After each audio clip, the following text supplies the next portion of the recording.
गंगा जैसी पावन खींच रहे हैं राम गाड़ी जीवन की, खींच रहे हैं राम गाड़ी जीवन की।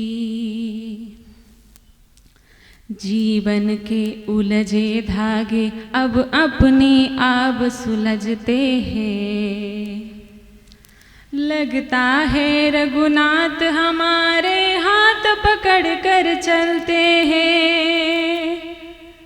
जीवन के उलझे धागे अब अपने आप सुलझते हैं, लगता है रघुनाथ हमारे हाथ पकड़ कर चलते हैं। अब शबरी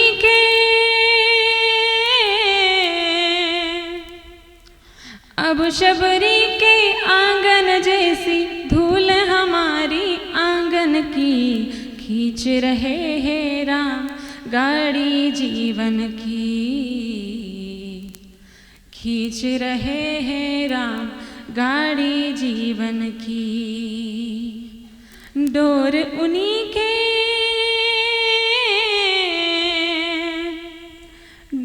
उन्हीं के हाथ अपने तन मन की,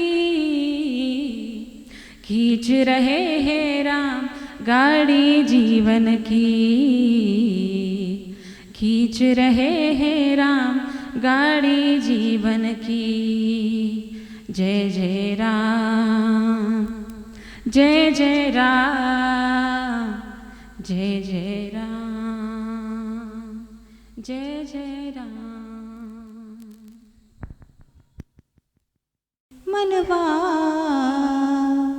खेती करो हरि नाम की, बोलो राम राम राम बोलो श्याम श्याम श्याम, बोलो राम राम राम बोलो श्याम श्याम श्याम। मनवा खेती करो हरि नाम की। जी हाँ संसार सुफळ झाला गे माय, आजी हाँ संसार सुफळ झाला गे माय। देखिएले पाय विठोबाचे, देखिएले पाय विठोबाचे। तो मजवावा, तो मजवावा, तो मजवावा, तो मजवावा। वेळोवेळा व्हावा पांडुरंग, वेळोवेळा व्हावा पांडुरंग। तो मजवावा, तो मजवावा, तो मजवावा, तो मजवावा।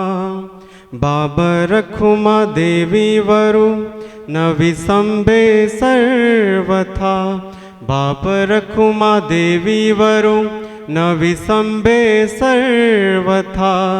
निवृत्तीने तत्वता सांगितले, निवृत्तीने तत्वता सांगितले। तो मजवावा, तो मजवावा, तो मजवावा, तो मजवावा। वेळोवेळा व्हावा पांडुरंग, वेळोवेळा व्हावा पांडुरंगा। तो मजवावा, तो मजवावा, तो मजवावा, तो मजवावा। रामकृष्ण। तुम करुणा के सागर हो प्रभु, मेरी घागर भर दो। तुम सागर हो प्रभु मेरी घागर भर दो। थके पाव है दूर गाव है अब तो कृपा कर दो। तुम करुणा के सागर हो प्रभु मेरी घागर भर दो। हरे कृष्णा कृष्णा कृष्णा हरे हरे हरे रामा राम राम हरे हरे। क्लेश द्वेष से भराय मन है मेला मेरा तन है।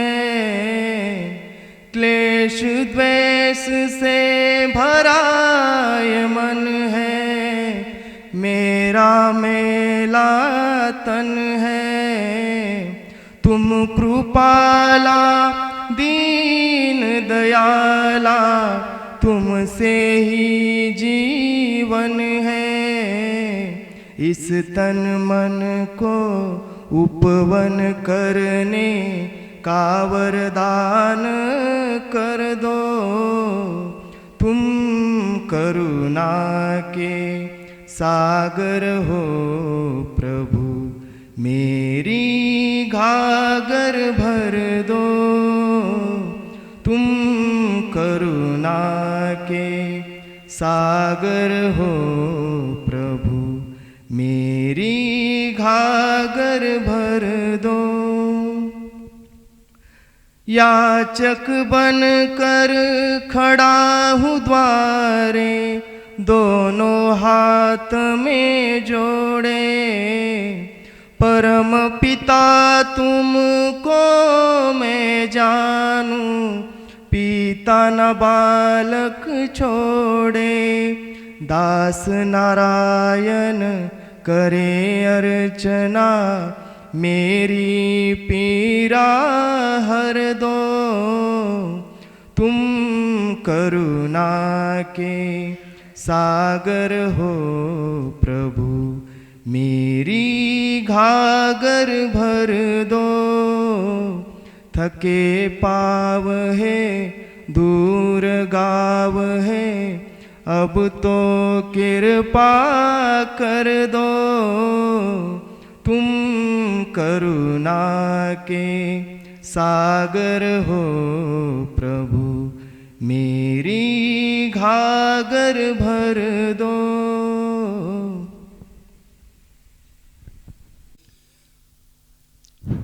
नमन माझे गुरुराया महाराज दत्तात्रेया, तुझी अवधूत मूर्ती माझ्या जीवाची विश्रांती.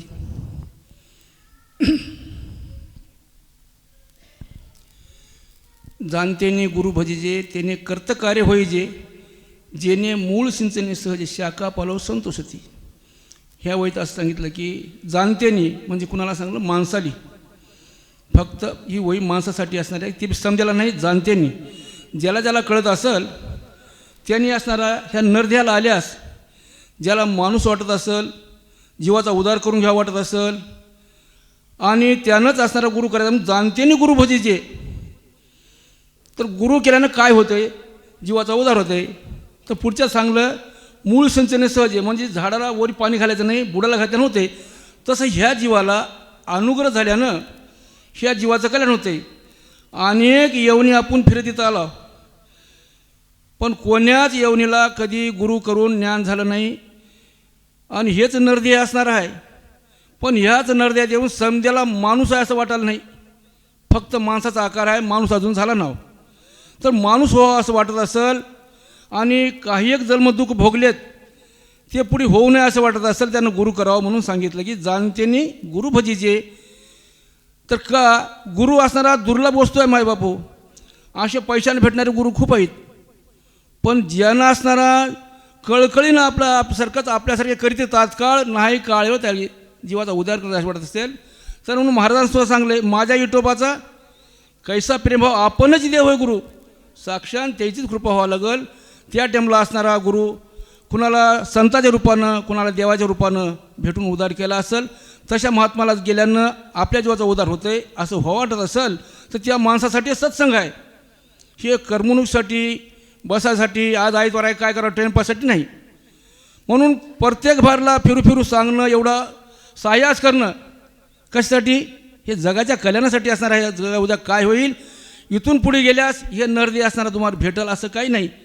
मागूचा हाच जन्म पावशी, भोगिले सुखदुःख भोगीशी, हे तो न गढेरे सायाशी, का आंध होशी जाणून या. आंधळा व्हायलाच का म्हणले आहे ते? हे तुम्हाला भेटायची वस्तू आहे का बापो? हे नरदे फार दुर्लभ असणार आहे, खूप अमूल्य असणार आहे. म्हणून ह्याला काय करा, संताचे पायी हा माझा विश्वास, सर्व भावेदास झालो त्याचा. म्हणून असणारा काही साधू संताला शरण जाऊन आपल्या जीवाचं कल्याण वाटत असेल, त्यासाठी एकच मार्ग हा सत्संग असणार आहे. आता इथंच असणारा वाणीला पूर्ण विराम. श्रीराम चंद्रं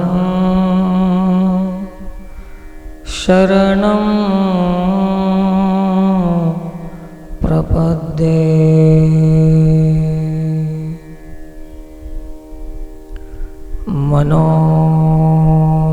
मनोजवं मारुततुल्यवेगं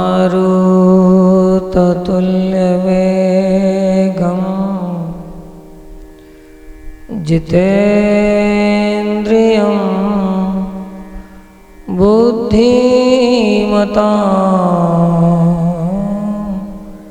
वरिष्ठं वातात्मजं वानरयूतमुख्यं श्रीरामदूतं शरणं प्रपद्ये शरणं प्रपद्ये.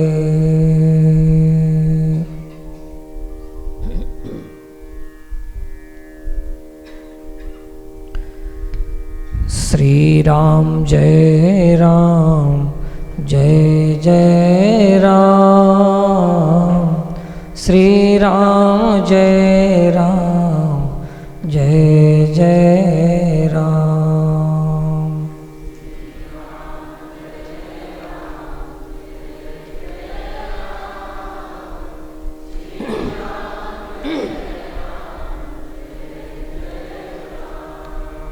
श्रीराम जय राम जय जय राम, श्रीराम जय राम जय जय राम.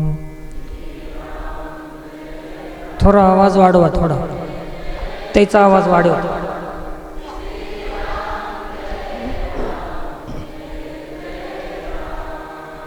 श्रीराम जय राम जय जय राम, श्रीराम जय राम जय जय राम.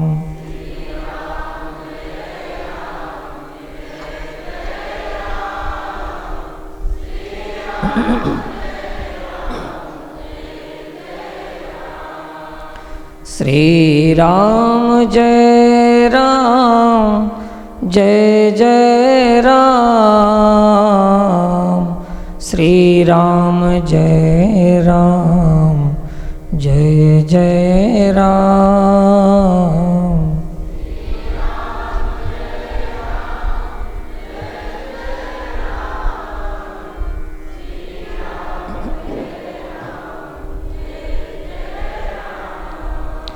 श्रीराम जय राम जय जय राम,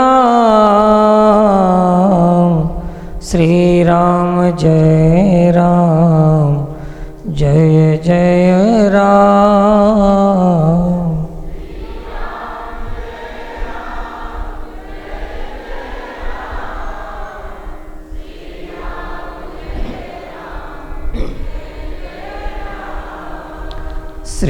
राम जय राम जय जय राम श्री राम जय राम जय जय राम।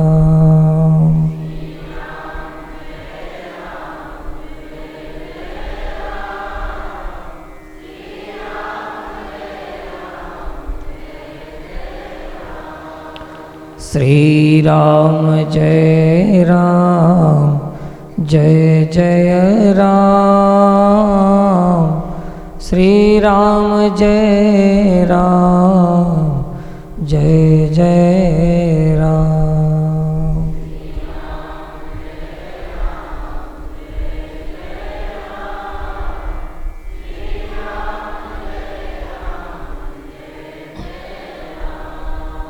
श्री राम जय राम जय जय राम।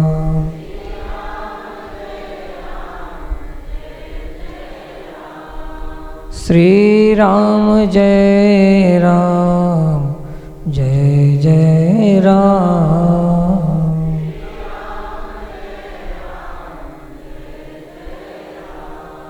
श्री राम जय राम जय जय राम।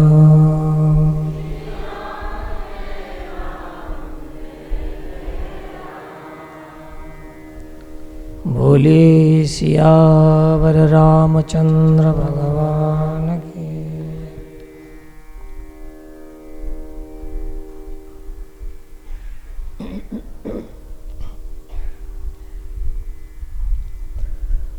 पुन्हा एक बार श्री गुरुचं स्मरण वंदन करून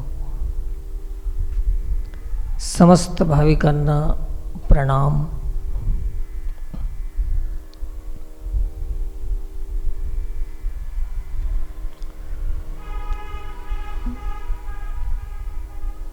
ज्या सत्संग कार्यक्रमामध्ये आपण एक एक मुद्दा विषय ठेवून आपण चिंतन करीत आलेले आहोत।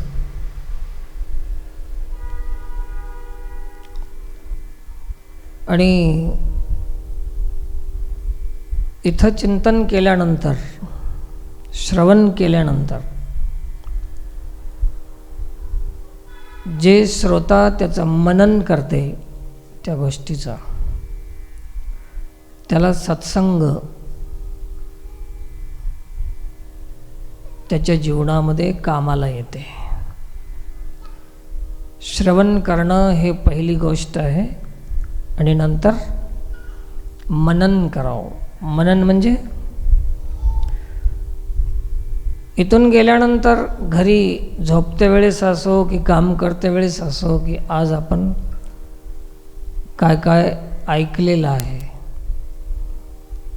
कशा संबंधाने चर्चा होती, कशाची चर्चा होती, याला काय म्हणतात? मनन म्हणतात। मनन। श्रवण झालं, आता गरज कशाची आहे? मननाची गरज आहे। श्रवण आणि मनन या दोन गोष्टी आवश्यक आहेत। जर मनन होईना गेलं तर श्रवण व्यर्थ होते, श्रवण व्यर्थ होऊन जाते।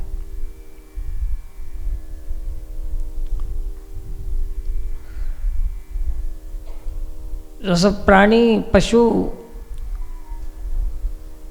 गवत खाते, घास, आणि त्याच्यानंतर त्याचं घरी गेल्यानंतर रात्री ज्यावेळेस ते आराम करते तेव्हा ते काय करते? रोत म्हणतात त्याला, रवंत, नेमरू काय म्हणतात त्याला, तेलुगूमध्ये काय म्हणतात? नेमरू, नेमरू। तर घास खाना श्रवण करना जैसा है और मनन करना नेमरू म्हणलं तर रोध केल्यासारखं आहे। ते जनावर जर रोध करणं गेलं तर ते घास त्याला काम देत नाही, जिरत नाही, पोट फुगून जाते। दुखते,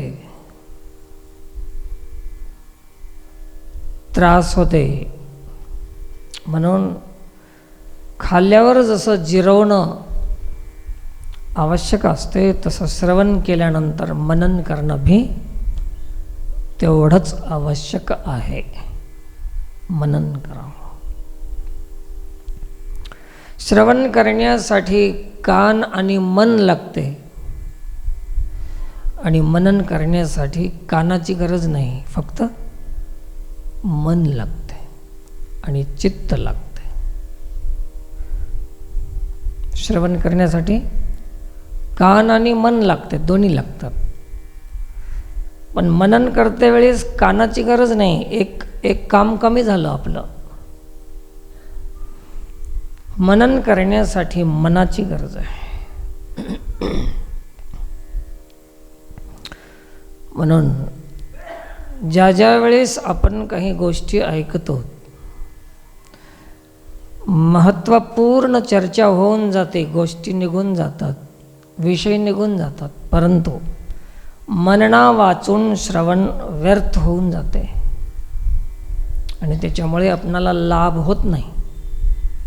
सत्संगाचा लाभ का होत नाही? मनन न केल्यामुळे.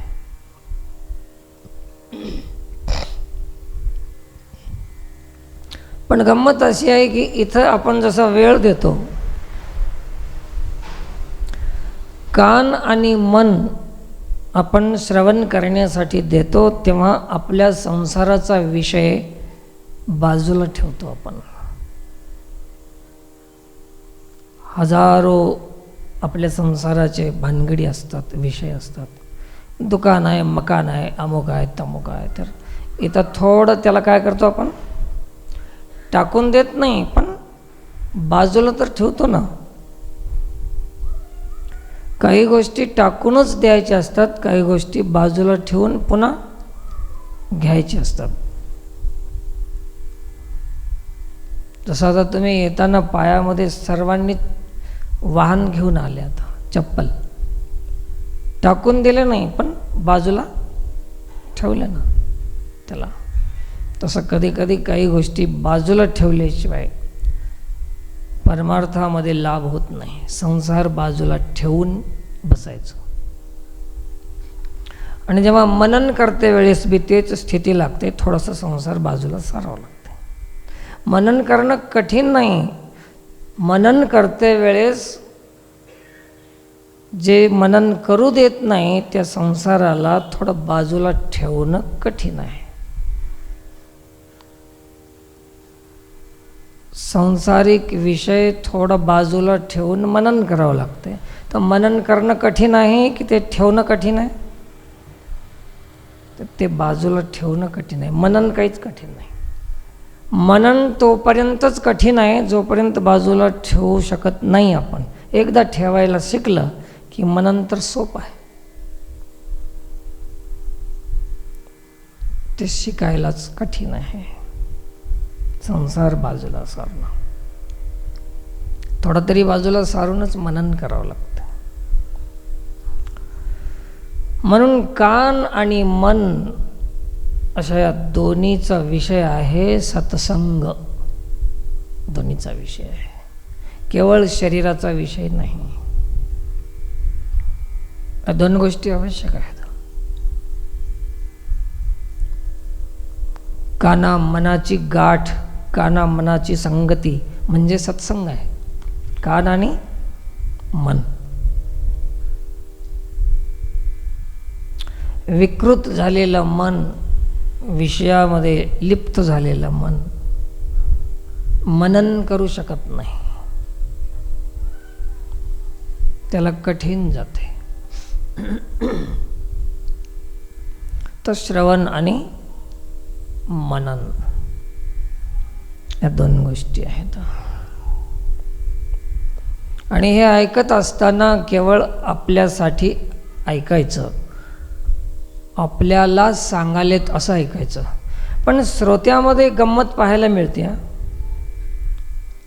गंमत पाहायला मिळते.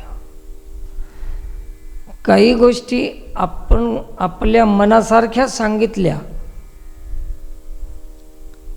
की दुसऱ्याचंच महाराज बोलालेत असं ठरवतात श्रोते. आणि आपण करलालेलं काम चुकीचं आहे असं चुकीचं सांगितलं, मलाच बघून बोललं म्हणतात, आणि चुकीला अनुमोदन दिलं, दुसऱ्याचंच बोललं महाराजांना. श्रोत्याचे 2 प्रकार. अजून श्रोत्यामध्ये 2 प्रकार सांगतो अजून. जसं श्वान आहे, कुत्रा एक प्राणी आहे, आणि दुसरा वाघ, शेर. कुत्रा आणि वाघ हे 2 प्राणी आहेत. 2 प्राण्यांची गंमत तुम्हाला सांगतो की आपण छोटासा गोटा घ्यायचा. गोटा म्हणजे गिट्टी, खडा, धोंडा, तुमच्या भाषेमध्ये तुम्ही काय म्हणायचे म्हणून घ्या. आता जास्त काही वयस्कर बाया असतील तर दगड, काय म्हणतात त्याला, दगड एवढासा घ्यायचा, धोंडा घ्यायचा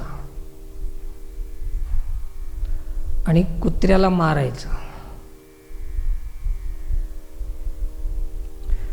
कुत्रं त्या लागलेल्या धोंड्यालाच चावतंय.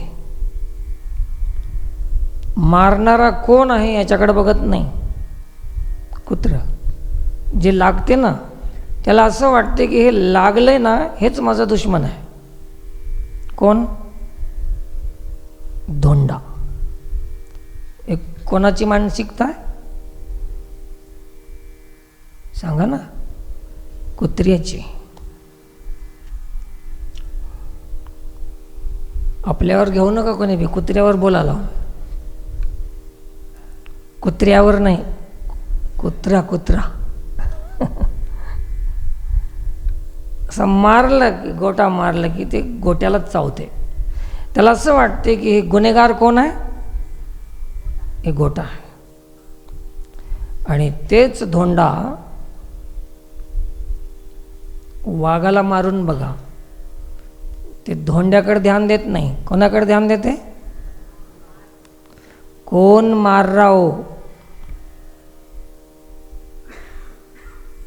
मारणाऱ्यावर ध्यान देते. वाघ, त्याचं नाव वाह घ.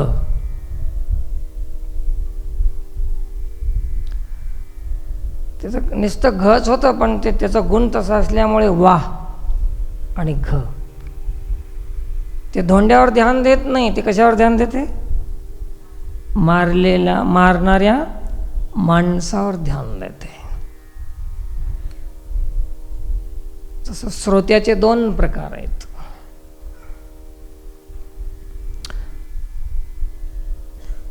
काय सांगाले ह्याच्यावर ध्यान देणारे वाघ, आणि कोण सांगाले याच्यावर ध्यान देणारे कुत्र्यासारखे श्रोते. श्रोत्याचे 2 प्रकार. काय सांगाले, सिद्धांत काय, दृष्टांत काय? दृष्टांताला धरून बसणं हे श्वानमुखी श्रोता आहे. श्वान म्हणजे कुत्र्याचा. आणि सिद्धांताला पकडून घेणं हे व्याघ्रमुखी श्रोता आहे. असे 2 श्रोते आहेत. हे शास्त्रामध्ये आले, वर्णन केलेलं आहे की नाही? श्वानमुखी, व्याघ्रमुखी श्रोता आहे. त्या गोट्यालाच चावत बसायचं, म्हणजे दृष्टांतच घेऊन बसायचं. सिद्धांत कशासाठी सांगलंय हे ऐकायचं नाही, काय सांगलंय हे ऐकायचं. आणि काय सांगलंय हे ऐकायचं नाही, कोण सांगालंय हे ऐकायचं. असे 2 प्रकार त्याच्यातले. तर सिद्धांत लक्षात ठेवून जाणं हे श्रेष्ठ श्रोता आहे, आणि नुसतं दृष्टांत घेऊन जायचं हे कनिष्ठ श्रोता आहे. कनिष्ठ आणि श्रेष्ठ श्रोता. कनिष्ठ श्रोता जे आहे ते विरोध घेऊन जाते सत्संगमधून. काय घेऊन जाते? विरोध. आणि जे श्रेष्ठ श्रोता आहे ते बोध घेऊन जाते. एक श्रोता काय घेऊन जाते? विरोध. आणि एक श्रोता काय घेऊन जाते? बोध. तुम्ही काय घेऊन जाता नेहमी? असंच म्हणलं माय महाराजांनो. काय घेऊन गेला? बोध नाही, विरोध घेऊन गेला त्याला. विरोध घेऊन जाणाऱ्याचा घात आहे, नुकसान आहे. आणि जे बोध घेऊन जातील त्याचं कल्याण आहे. बोध घेऊन गेला तर कल्याण होते आणि विरोध घेऊन गेला तर नुकसान आहे. त्याचं फायदा नाही त्याला. म्हणून श्रोता असा होऊन यायचा, व्याघ्रमुखी श्रोता होऊन यायचा. काय सांगालेत, कशासाठी सांगालेत, सिद्धांत काय, दृष्टांत सोडून द्यायचं. अजून पुढे सांगतो दृष्टांत सिद्धांत काय आहे. तर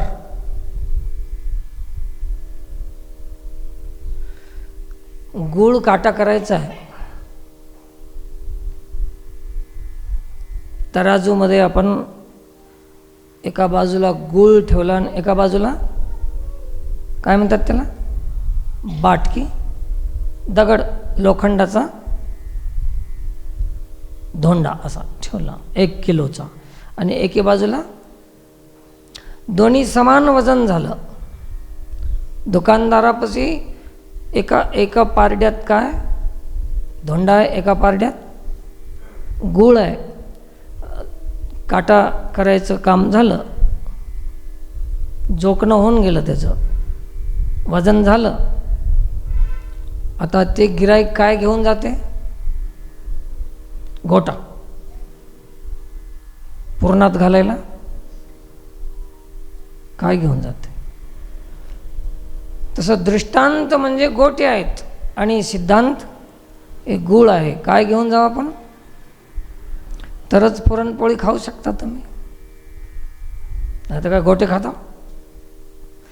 नित्य दृष्टांतासाठी कीर्तन ठेवतात लोक आणि नित्य दृष्टांत घेऊन जातात. लई महाराज भारी सांगते, लई महाराज भारी सांगते, इतकं हसिते, इतकं हसिते. हसवायला काय पाहिजे? दृष्टांत पाहिजे. रडवायला काय पाहिजे? दृष्टांत पाहिजे. आणि रडणं आणि हसण्यामध्ये समान ठेवण्यासाठी काय पाहिजे? बोध पाहिजे, सिद्धांत पाहिजे, दृष्टांत. हंसने के लिए दृष्टांत होना, रोने के लिए भी दृष्टांत होना, और दोनों में सम रहने के लिए सिद्धांत होना चाहिए. तो अपने को क्या चाहिए? दृष्टांत के सिद्धांत, सिद्धांत चाहिए. कालचं एक सूत्र आहे ध्यानात आलेलं.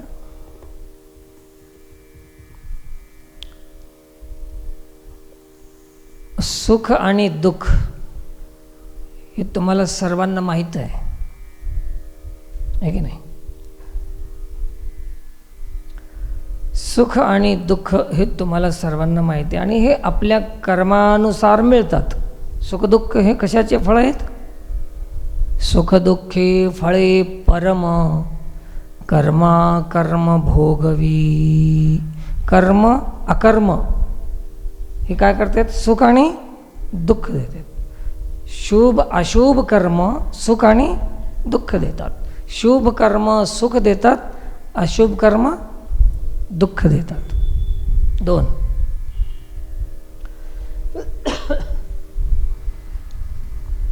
सुख मिळते ते आपण देवाची कृपा म्हणू नये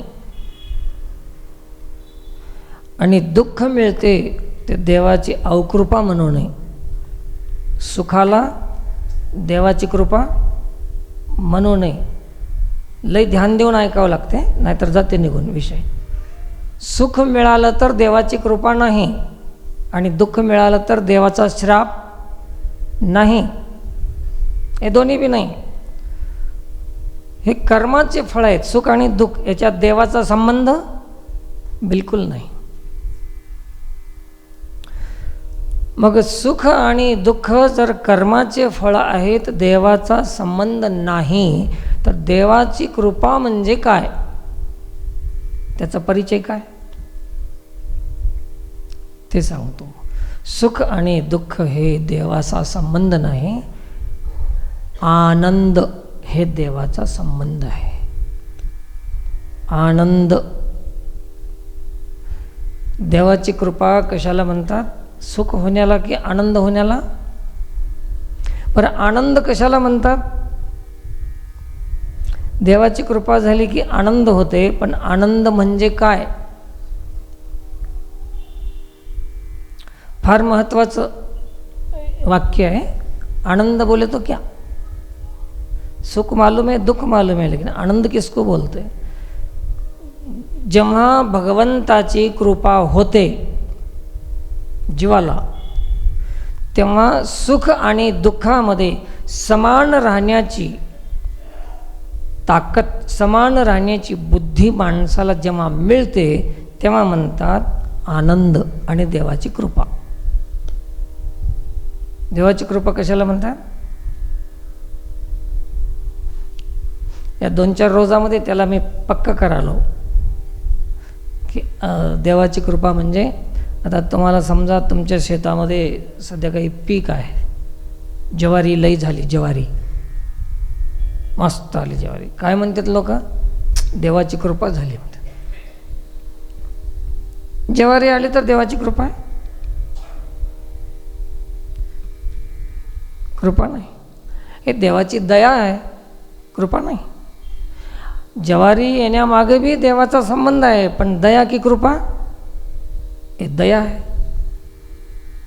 बरं, ज्वारी गेली, पाण्यानं, वाऱ्यानं, डुकरानं, पाखरानं, कशानं तरी गेली.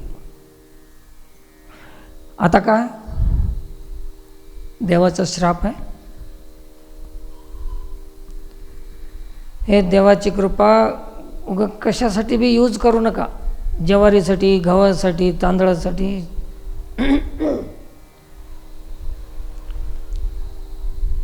सोयरीक होईना गेलती, 2 महिने फिरून फिरून झाली सोयरीक, देवाची कृपा झाली. आता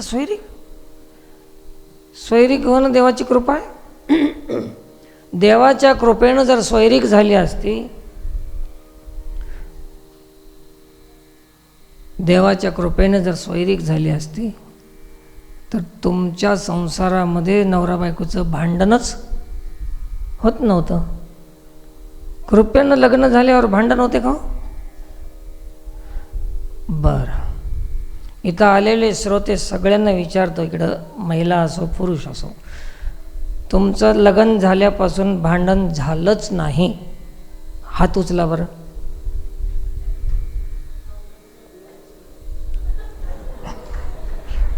ते तुमची बायकोच नव्ह, मग ते बायकोच नव्ह तुमचं.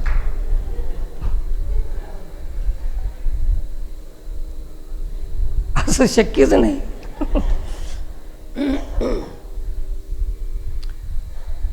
हे संसाराचा स्वभाव आहे, सुख होणं, दुःख होणं.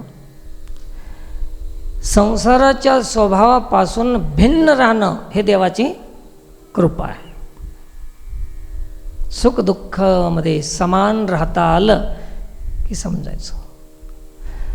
सुख व्हावं अशी इच्छा करू नये आणि दुःख होऊ नये अशी अपेक्षा करू नये, आणि जे होते त्याच्यामध्ये समान राहणं, तेच योग म्हणतात त्याला.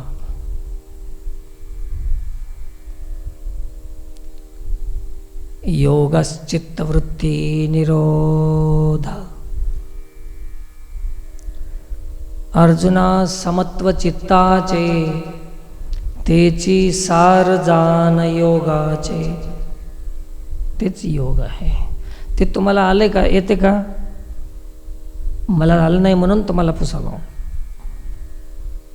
मला नाही आलं. सुख आलं की फुगून जायचं आणि दुःख आलं की दबून जायचं. हे कृपा नाही. दोन्हीमध्ये सम राहण्याची क्षमता आली की ती कृपा आहे. उगा कशाला बी कृपा. ज्वारी पिकली कृपा, लेकरू झालं कृपा, लग्न झालं कृपा, नोकरी लागली कृपा. अरे रे काय सस्ती आहे कृपा. इतनी सस्ती कृपा नाही. आणि हे सगळं कृपा होण्यासाठी श्रवण आणि मननाची गरज आहे. श्रवण मनन करीत राहिलं तर त्याच्याद्वारे भगवत कृपा आपल्या जीवनामध्ये प्रवेश करते. श्रवण आणि मनन.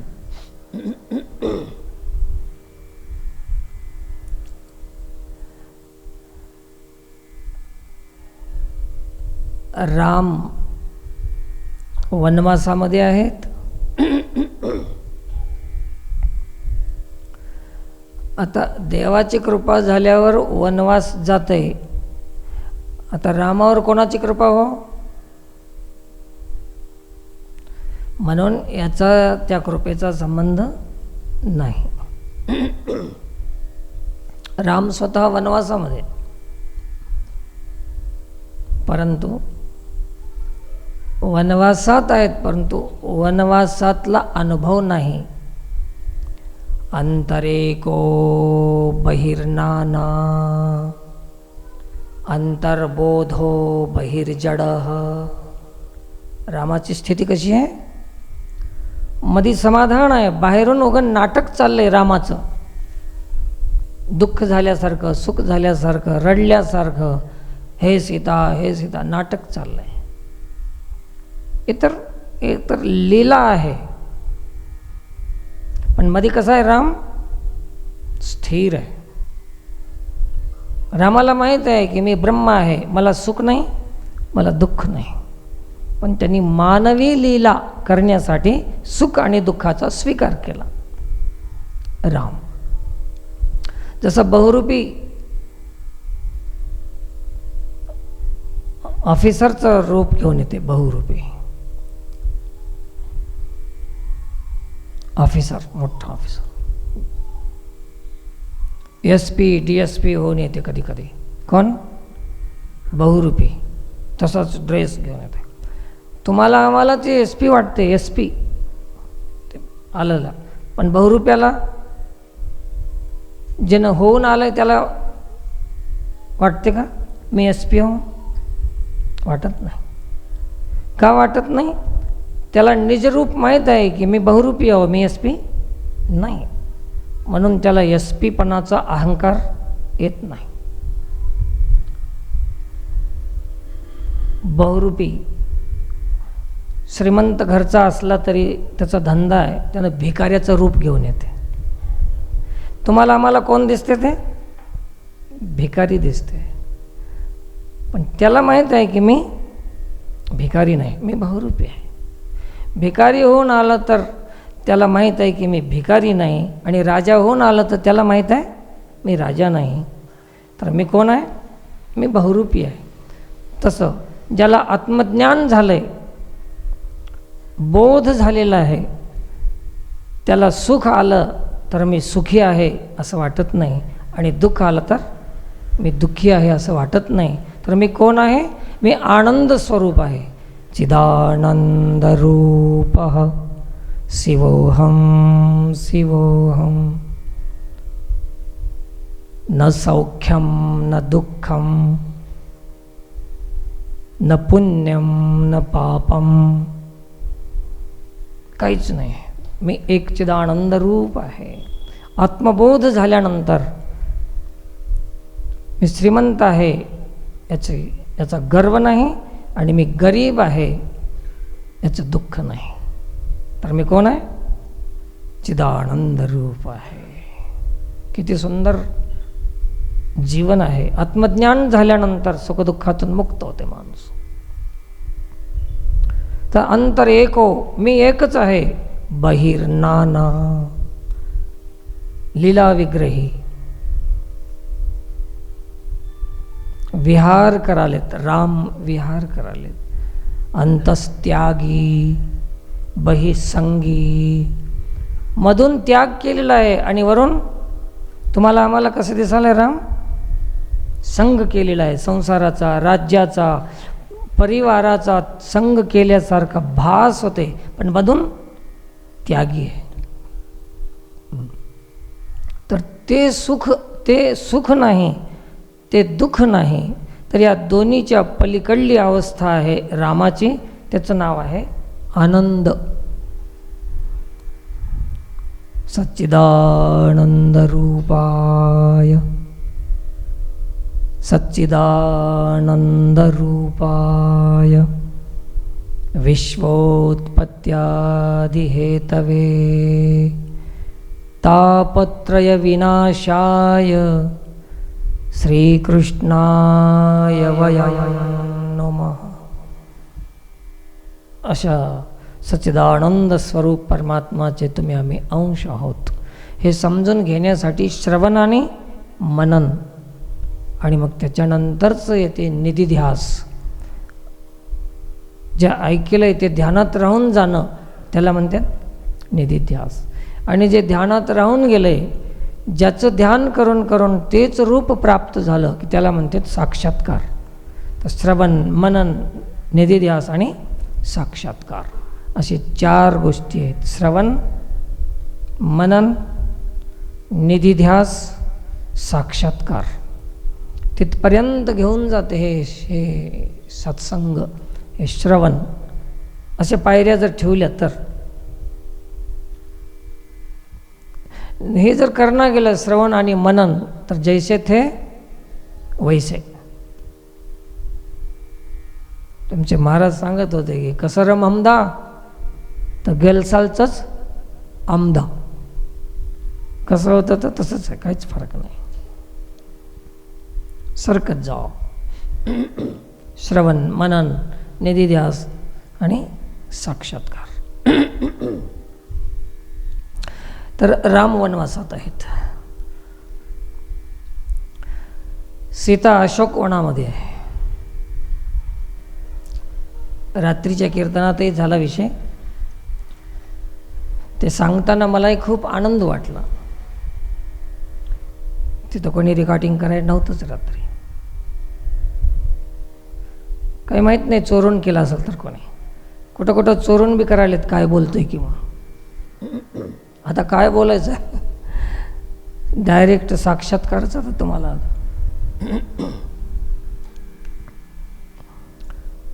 वाघ होऊ नाही का,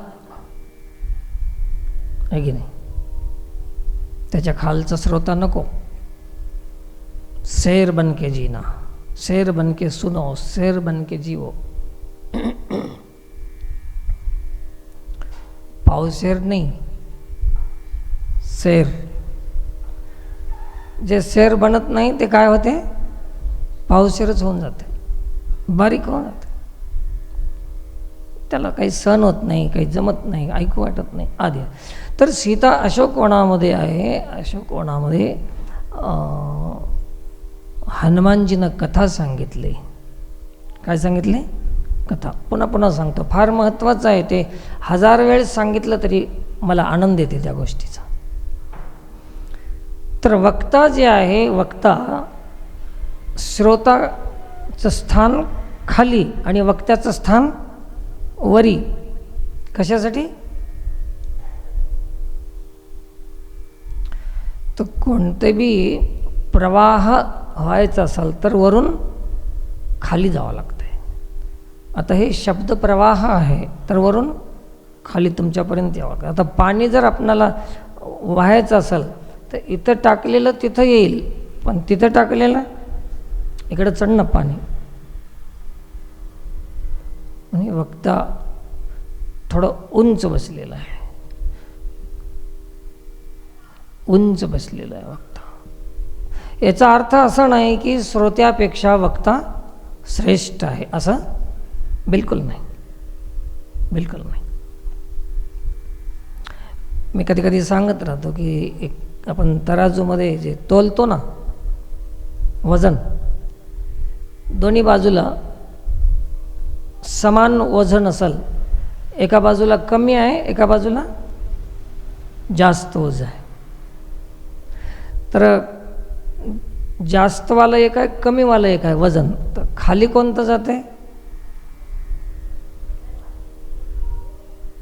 जास्तवालं की कमीवालं? जास्तवालं. आणि हलकं वरी जाते. मग आता तुम्ही सांगा आपल्या दोघांमध्ये हलकं कोण आणि वजनदार कोण? सांग ना होता. अब क्यों बेईमानी कर रहे, बोलो ना. जो हल्का है सो ऊपर चले जाता तोलते समय, और जो वजन है तो वजनदार कौन है? अब यहाँ आप लोग ही वजनदार है. इसलिए यहाँ श्रेष्ठ कनिष्ठ की भावना बिल्कुल नहीं समझना. ये अधिकार नहीं है ऊपर बैठना, ये व्यवस्था है. वक्ता को ऊपर बैठना ये अधिकार की बात है कि व्यवस्था की बात है? ये व्यवस्था है, अधिकार बिल्कुल नहीं है. ये भूलना मत. कौन? वक्ता नहीं भूलना कि मैं ऊपर बैठा हूँ, मैं श्रेष्ठ हूँ, ऐसा नहीं समझना.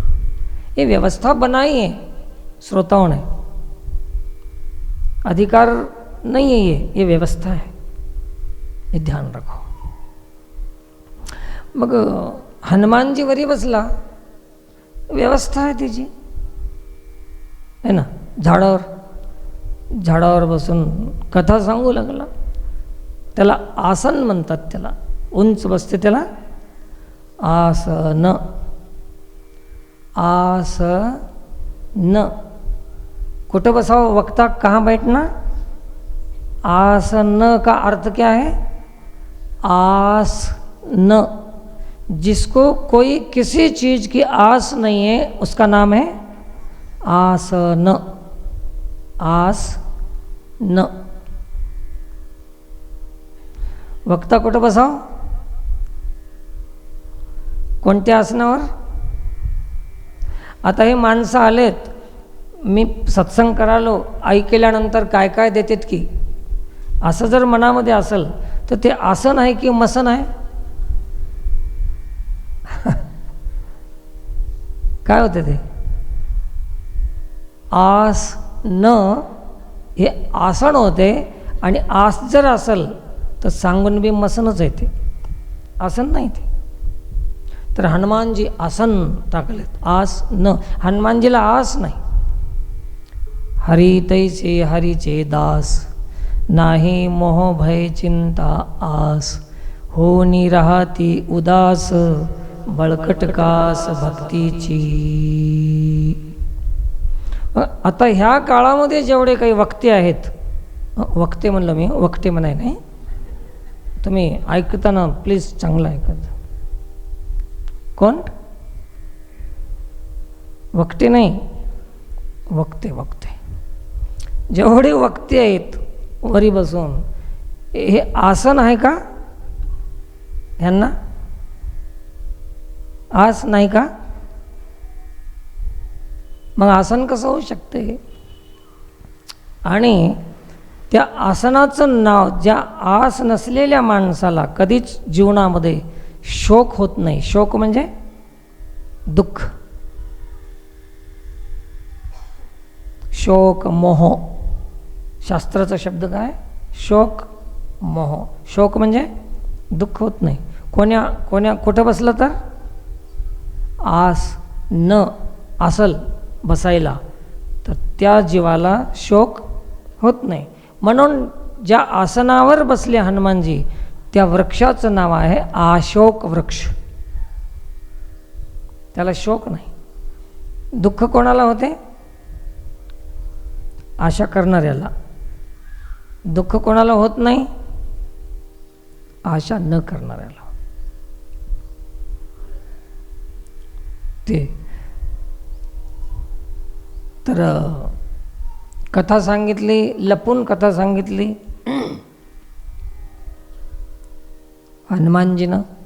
याच्यासाठी लपून सांगितली की ज्याची कथा सांगालो तेच त्याच्या डोळ्यासमोर चित्र यावं.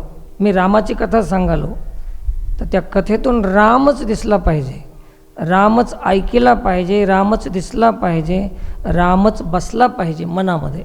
जर मी दिसलो सांगणारा तर राम दिसणार नाही, मीच दिसायला लागल त्याच्या डोळ्याला. आणि मी दिसलो, जर मी दिसना गेलो आणि रामाची कथा ऐकली तर प्रभूचा भाव त्याच्यामध्ये प्रगट होते. आणि जर सांगणारा जर दिसला तर प्रभूचा भाव प्रगट होत नाही, प्रभाव होते, प्रभाव सांगणाऱ्याचा, प्रभुभाव नाही. हे उद्देश हनुमानजीचा आहे. हनुमानजीवरी बसून सांगालेत.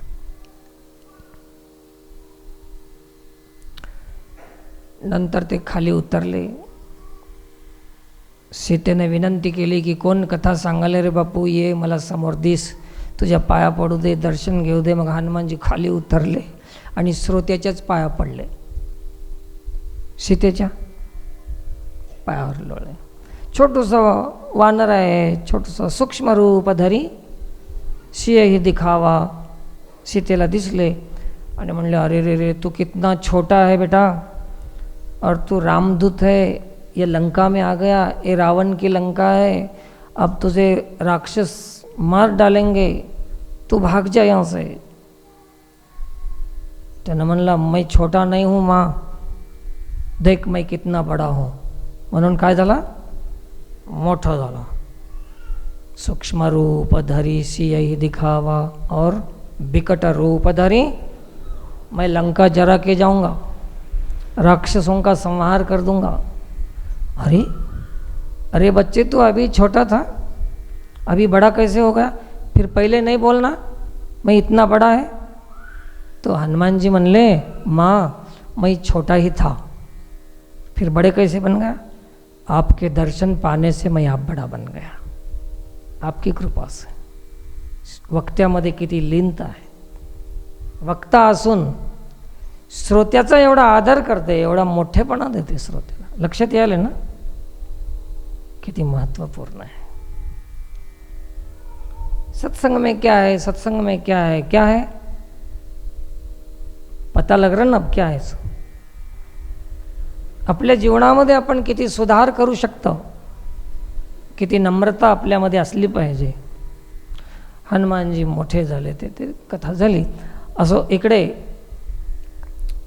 सीतेने विचारलं की म्हणले, हनुमान तू तर, मी रामासोबत असताना तू तर नव्हतास, तुझी भेट केव्हा झाली, आणि तू रामाचाच आहेस असं मला खात्री करून दे. तर काही गुह्य गोष्टी सांगितल्या की जे रामाला आणि सीतेलाच माहीत होत्या. तर ते वल्कल नेसायत नव्हतं सीतेला. आणि रामानं सांगितलं होतं की तुझी ओळख कशी झाली म्हणलं तर एक खूण सांग की रामानं तुला वल्कल नेसवलं, हे खरं आहे की खोटं आहे असं विचार. आणि हे खरं असेल तर मी रामाचा आहे म्हणून खात्री कर. मग ती गोष्ट सांगितली. मग सीता म्हणली, ओके राईट, बरोबर आहे, तू रामाचाच आहेस. आता पता लागला. मग भरोसा आला. भरोसा आल्यानंतर म्हणले, मला आता रामाचं, तू रामापासून आलास, रामाला पाहिलास तर त्याची खूण सांग, राम कसा आहे. मग हनुमानजीने मोठी लिस्ट काढली. आता ते लिस्ट काढायला गेलं तर दुसरा सत्संगच येते आता. पण आज सारून टाकतो, जाऊ दे, आहे ना वेळ, 5 मिनिट. म्हणले राम असा आहे, चितघन आहे, चैतन्य घन आहे, आनंद स्वरूप आहे. रामो विग्रवान धर्म, राम धर्माची मूर्ती आहे, राम धर्मच आहे. आणि रामाचे डोळे, नाक हे सांगू लागले. ते रामाचे डोळे कसे आहेत तर डोळे कानापर्यंत असे असे लांब आहेत. रामाचे डोळे कसे आहेत, ऐकणं आणि पाहणं एकदाच, आणि साऱ्या दुनियाला एकाच वेळेत पाहून घेते असे रामाचे डोळे आहेत. आणि रामाचे डोळे कसे आहेत ऐक सीते, की सगळ्याच्या डोळ्याला ज्याच्यानं दिसते ते रामाचे डोळे आहेत, आपल्या डोळ्यांना दिसत नाही. थोडं थोडं सांगतो. रामाचे कान, रामाचे डोळे, रामाचे कान कसे आहेत, तो कोणीही काहीही बोलो, करोडो लोक एकदाच बोलले तर सगळं एकदाच ऐकून घेते, ते रामाचे कान आहेत, है ना. आणि रामाचं नाक सांगितलं, रामाचं नाक सांगितलं. त्याच्यामध्ये एक ओवी दिलेली आहे, परमार्थाचे निज बीक, निरपेक्षता तेची नासिक. रामाच्या जीवनामध्ये निरपेक्षता आहे, अपेक्षा नाही. हेच रामाचं नाक आहे, नाक. आपल्या जीवनामध्ये नाक कोणतं आहे, खरं नाक कोणतं आहे, निरपेक्षता. आणि तुमच्या आमच्या जीवनात काय आहे, अपेक्षा आहे. मग आपण नाकवाले की नकटे, आपल्या आपण म्हणून घ्यायला काय व्हायला, दुसऱ्याला थोडंच म्हणायचं, आपण आपण म्हणून घेऊ. आता कोण आपण म्हणू वाटणार नाही ना. किती तकलीफ व्हायली, किती त्रास व्हायला, सत्य स्वीकार करायला तकलीफ होती ना. अपेक्षा नाही तेच नाक आहे परमार्थातलं, असं रामायणामध्ये वर्णन केलेलं आहे. असं सारं रामाचं वर्णन केल्यावर सीतेला खून पटले की वाह हनुमान, धन्य आहेस तू, धन्य आहेस. तुला रामदर्शन झालं, रामसंगती झाली, रामसेवा मिळाली तुला, तू तुला प्रसन्न झालेला आहे, रामकृपा आहे तुझ्यावर, धन्य आहेस तू, धन्य आहेस तू, धन्य आहेस तू, धन्य आहेस, असं सीता वर्णन करते.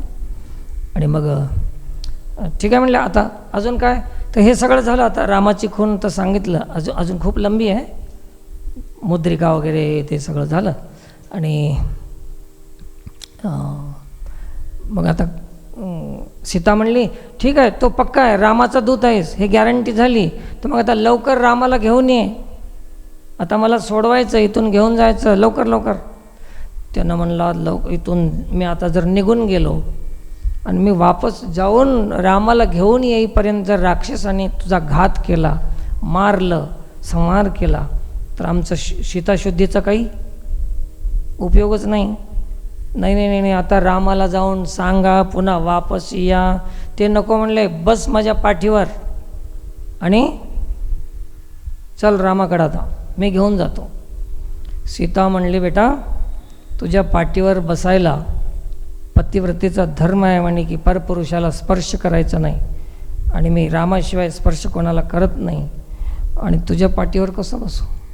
मग हनुमानजीनं सांगितलं की रामाचा आणि माझा संबंध काय आहे, की मी ब्रह्मचारी आहे, माझी जन्मताच कासोटी आहे, कासोटी म्हणजे लंगोटी आहे, आणि परस्त्री परपुरुष मला संबंध नाही त्याचा.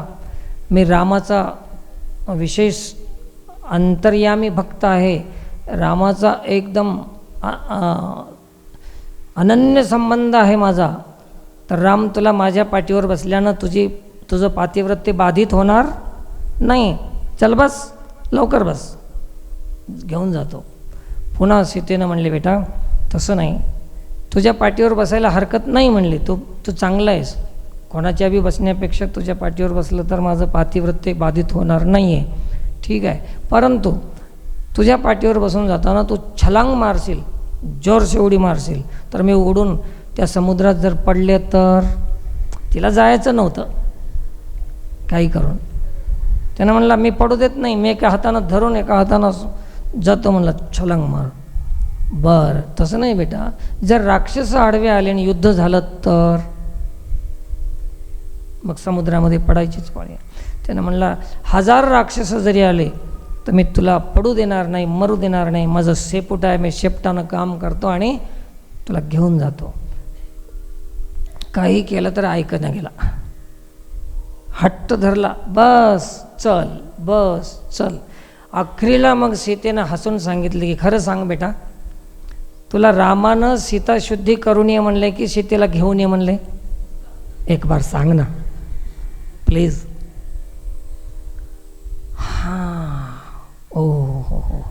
दोन्ही हात जोडले, माते बरोबर आहे, सीता घेऊन ये असं म्हणाय नाही, तर काय सांगितलं, सीता शुद्धी करून ये. बरं झालं माते मला ध्यान करून दिलीस, नाही तर रामाची आज्ञा भंग झाल्याचा अपराध होत होता. म्हणले सीता माते तुला कसं कळालं मला हेच सांगलं म्हणून, ते तुला माहीत नाही, जाय वापस. तेव्हा हनुमानजी तयार झाले, पण आता असं जाणार नाहीत, काहीतरी काम करून जावं लागेल ना, रिकामी कसं जावं, कुठेही गेलं तर. आता इथं आलो तर आपण रिकामी जावं काय, काहीतरी घेऊन जावं, कोणाचे चपल्या गिपल्या घेऊन जायचं नाही. आता हे सामान जमा करून ठेवावं, काहीतरी काम करून जावं लागेल की नाही. उठले की पळाले, हे कोण महाराज ठेवते का मला उचल ना बी. तर आता हनुमानजी काम करून जातील, तोपर्यंत आपण आपले शेतातले ते कामं करून दुसऱ्या रविवारी येऊ, ठीक आहे ना. तर असं हे हनुमानजी सीताशुद्धी करून निघाले. कारण की सीतेला जर घेऊन गेलं तर राम लंकेमध्ये येऊ शकत नाहीत आणि रावण मरत नाही. याच्यासाठी सीता का जायना गेली, आली होती कशासाठी, रावणाचा काटा काढायसाठी आली होती. काटा पायात मोडला होता का, कायमचाच काटा काढायला ते, तिचं कामच ते होतं. संहारकारिणी, सगळ्या विश्वाचा संहार करू शकते दुर्गा, एवढी शक्ती माता जानकीमध्ये होते. जगदंबेचा अवतार आहे ते, म्हणून ते तिथं राक्षसवध करण्यासाठी अशोकवनामध्ये आलेली आहे. झालेली सेवा भगवतचरणी समर्पित करून सेवेला पूर्णविराम. आज मला वाटलं आज सगळे लग्नालाच जातात, काही की लग्नच करायला लागते. तर हे तुम्हाला लग्न नाहीत का, आहेत, पत्रिका नसतील, माझ्यासारखाच गेले नसतील, कोणी आता जाऊन भेटून येतील त्यांना कुठं कुठं, अशी बी माणसं असतील याच्यात वेगवेगळे. जा आपला व्यवहार करा, येणं शक्य झालं त्यांनीच येत जा, आग्रह नाही, येईना गेलं तर एखादी बार काही होत नाही है ना. तर असं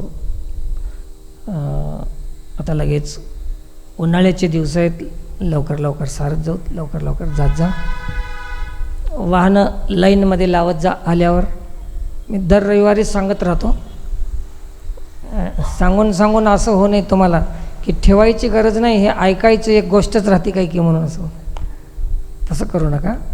ज्याची वाहनं पुन्हा दुसऱ्या वेळेस आले ना, बरोबर दुसऱ्याला त्रास होऊ नये, अडचण होऊ नये, रस्त्यात ठेवू नये, हे सत्संगी माणसानं शिकून घ्यावं. आता मला खूप आनंद वाटला बघलं तर, हे महिला हे पुरुष, अभी ये कौन लाइन लगाए क्या कोई, अपने अपन लग गई, ये शिस्त है. कोण लाईन लावले बघा, हे महिला बी तशाच लाईनमध्ये बसल्यात, एकाच्या मागे एकाच्या मागे. बसले नसतील तरी पुन्हा बसून घ्या दुसऱ्या रविवारी, आहे की नाही. खूप छान, धन्यवाद.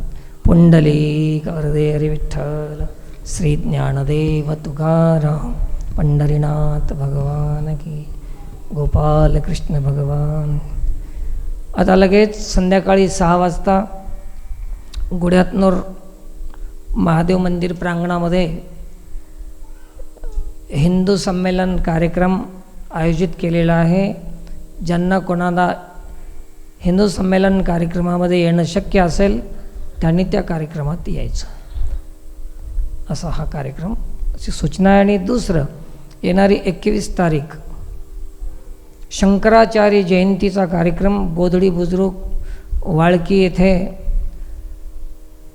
वैदिक मंगल कार्यालय असं ठिकाण आहे. त्या ठिकाणी संध्याकाळी 6 ते 8 असं शंकराचार्य जयंतीनिमित्त कीर्तन सोहळाही आयोजित केलेला आहे. त्याही कार्यक्रमाला विशेष करून तरुणांनी आणि सर्वांनीच शक्य असेल त्यांनी त्याही कार्यक्रमाचा लाभ घ्यावा. जय श्रीराम.